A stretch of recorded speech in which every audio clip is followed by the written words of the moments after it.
दोस्तों, जैसा कि हम लोग जानते हैं, समय कभी भी एक जैसा नहीं होता। उसका परिवर्तन सभी की लाइफ में आता है। इसलिए ही हमें अपने व्यवहार को इस तरह से रखना चाहिए कि हमें कभी भी वक्त के आगे झुकना ना पड़े। कुछ समय पहले की बात है, जब हमारा समाज पूरी तरह से विकसित नहीं था और देश में छुआछूत बुरी तरह छाया हुआ था। उस वक्त हमारे समाज में खुशबू नाम की एक बहुत ही खूबसूरत औरत थी। वह पेशे से एक हाई स्कूल टीचर थी तो टीचर पर बिल्कुल अलग ख्याल की, जैसे उन्हें लगता कि हमारा समय है और समय मेरे हिसाब से चलेगी। खुशबू स्कूल में बच्चों को पढ़ाने जाती थी, लेकिन उस स्कूल के बच्चों से वो बहुत दूर रहा करती थी। यहाँ तक कि वो बच्चों की किताबें तक को वह हाथ नहीं लगाती थी और सभी बच्चों को अपने से 1 फीट की दूरी से बात करने के लिए कहती थी। खुशबू सिर्फ अपनी स्कूल में ही नहीं बल्कि अपने घर पर भी इसी तरह के नियम के साथ रहती थी। वो खुद सुंदर थी, इसलिए उसे सिर्फ सुंदर दिखने वाले लोगों के साथ ही दोस्ती करना और बातें करना पसंद था।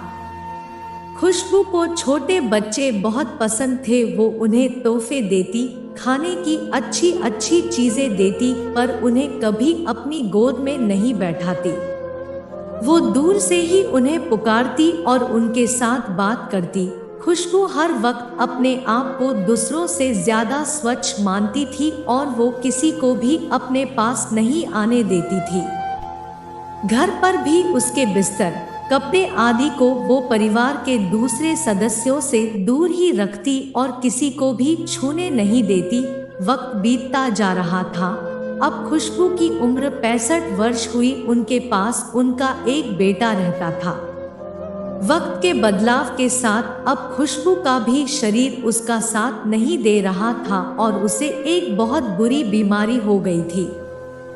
अब वो ना चल सकती थी, ना ही वो अपना काम खुद से कर पाती थी। अब किसी के सहारे के बिना एक करवट बदलना भी उसके लिए मुश्किल था। उसका बेटा उसकी पूरी तरह से सेवा करता था, फिर भी खुशबू कई बार कई घंटों गंदगी में पड़ी रहती थी। जिन नौकरों से खुशबू अपने आप को दूर रखती थी, आज वो उनके सहारे के बिना एक पल भी नहीं रह सकती थी। खुशबू दिल की बुरी नहीं थी, पर जीवन में जिन बातों को लेकर वह सबसे ज्यादा चिढ़ती थी और अनजाने में ही सही पर दूसरों का दिल दुखाती थी, बुढ़ापे में उन्हें उन्हीं सब बातों का सामना करना पड़ा और वो मन ही मन अपने आप को कोसती थी। समय का परिवर्तन सभी के जीवन में आता है। हम आज जिस चीज से भागते हैं, उसी चीज का सामना हमें बाद में करना पड़ता है। इसलिए हमें अपने व्यवहार को इस तरह रखना चाहिए कि कभी भी वक्त के आगे हमें झुकना ना पड़े।